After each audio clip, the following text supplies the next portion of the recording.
Avalanche 6.1 is Wavelink's premier mobile device management product. It allows you to manage all of your ruggedized and smart devices from one console.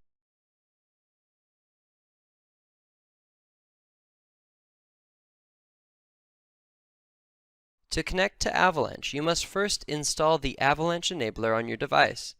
For smart devices, you download the Wavelink Avalanche app from the App Store. For rugged devices, you can download the ActiveSync install file or the cab file from our website, wavelink.com. Let me show you the ActiveSync method. To get started with installing the enabler onto your device via ActiveSync, you first need to go to the Wavelink website and then go to Downloads and Free Trials and go to Software Downloads. Figure out what kind of device you have. I'm using a Zebra WT41N0. So I scroll down here to the 41N0. I select Avalanche Enablers. Scroll down, Avalanche Enablers. I'm going to go to Windows Embedded 7. I'm going to go to ActiveSync.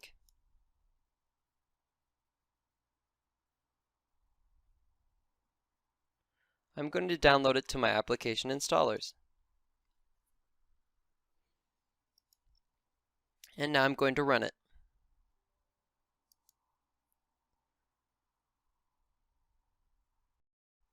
I'm going to press Next. I agree. Install. Yes, I would love to add a shortcut. Run my Wavelink Avalanche enabler? You bet. Press Finish. And now I'm going to add my server address here. Let's act like my server address is 10.10.1.15. Some cool things that you can do with the Avalanche enabler settings are also schedule this server contact information so you can have a periodic update if you'd like. You can set up the wireless, and so if my wireless SSID was SSID, I would have that here, and then select the encryption type, and you can put the passkey here. You can also set up whether you want to hide the taskbar or have it hidden, have it locked. You can have it normal. You can hide the menu.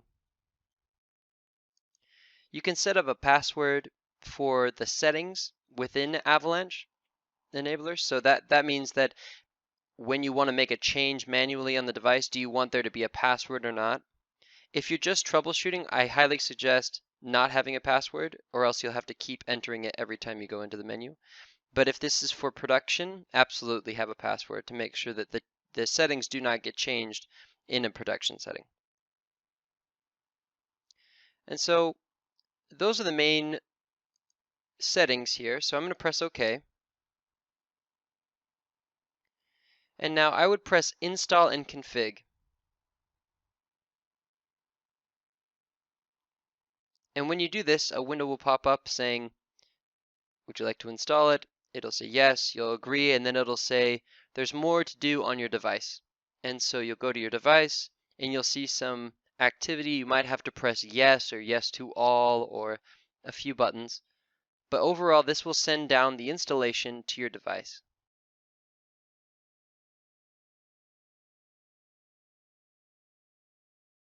I will now use Avalanche Remote Control to show you what the enabler looks like on the device.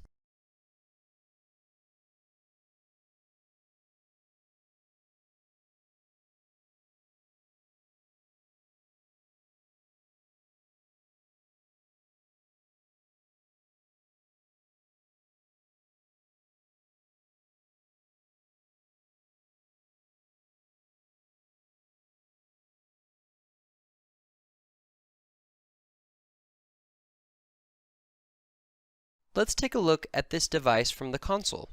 The device will appear in the inventory once it connects to Avalanche. You can see our device here. It has just checked in.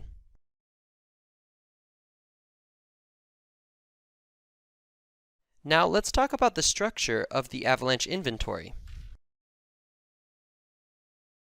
The devices are organized into regions and folders shown here in the navigation tree.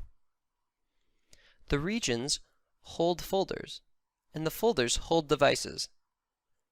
The folders are given specific selection criteria to filter which devices go where. Many companies will use a mixture of IP ranges or model names or MAC address to organize their devices. For example, our Zebra BR folder is organized by IP range and model name.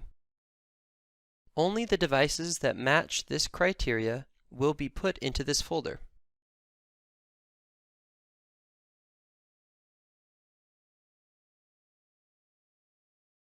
The device inventory screen gives a lot of good information. The most useful columns include model name, the IP, the status, which will tell you whether or not your device has received all applied packages, and last contact, which will tell you the last time a device contacted the server. When you click on the device icon, it opens the mobile device details page.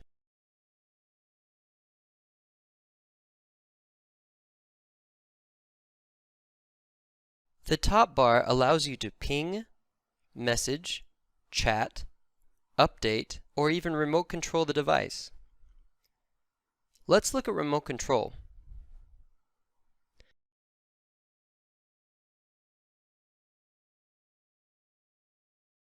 In remote control, you can view the files on the device.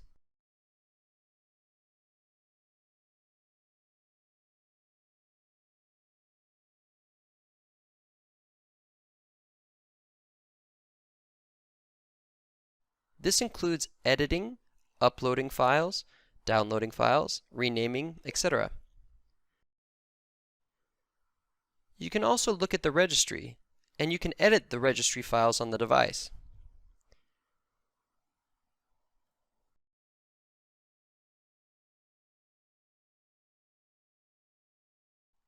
You can view the current processes and even kill particular processes running on the device.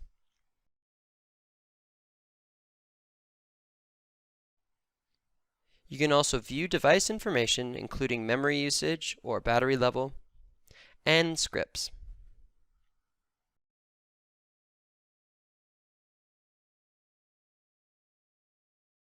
From the main remote control section, you can suspend and even reboot the device.